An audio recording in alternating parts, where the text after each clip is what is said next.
Hi, my name is Colleen Prue. Thank you for viewing my discussion post for lesson 2. I really enjoyed the community scan assignment because I was able to dig deeper into the community that I work with, which is Gilbert, Arizona. I'm an Orange Theory fitness coach there, so given my population has the income affordability to come join me in a paid fitness class, I am excited to learn more about the parts of the community that can't and the individuals who need more support. So upon my initial search, those community safety programs focusing on fire and water safety were really first to pop up, and those are from the Gilbert Fire Department. But with more digging, I found resources for each community involved in the scan template. There are many resources available in all categories, which is rewarding and reassuring to know, but I wonder if our population of interest, as in those people who may not have access to the services or living below the poverty line, will ever have access. For example, during COVID, those people may not have access to the internet and then cannot go to an in-person office if they are closed. So how can we make sure that those vulnerable communities that we are working and supporting are having access to the resources that they need? So I was really challenging that way of thinking in my assumptions that people just live in poverty because we need to be able to support them. I found that the income gap is quite large between male and female populations, and I wonder if your population of interest or if the particular county that you researched is also experiencing that same type of income gap and why.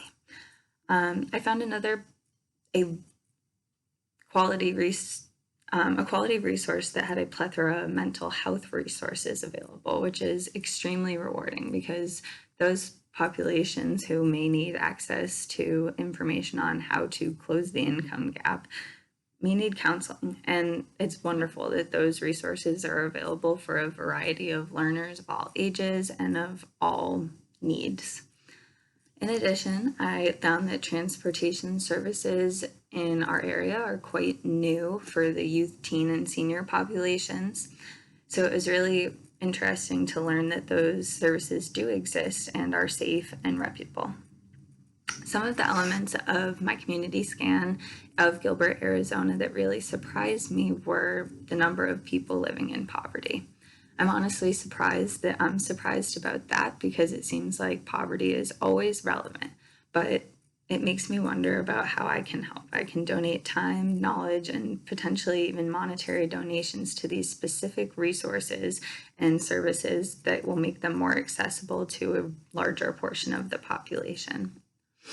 I was able to make some connections to the significance of empathy and social enterprise and the impact on communities because we learned in lesson 1 and in the human-centered design video that we must understand the people that we are trying to support and what they need support in.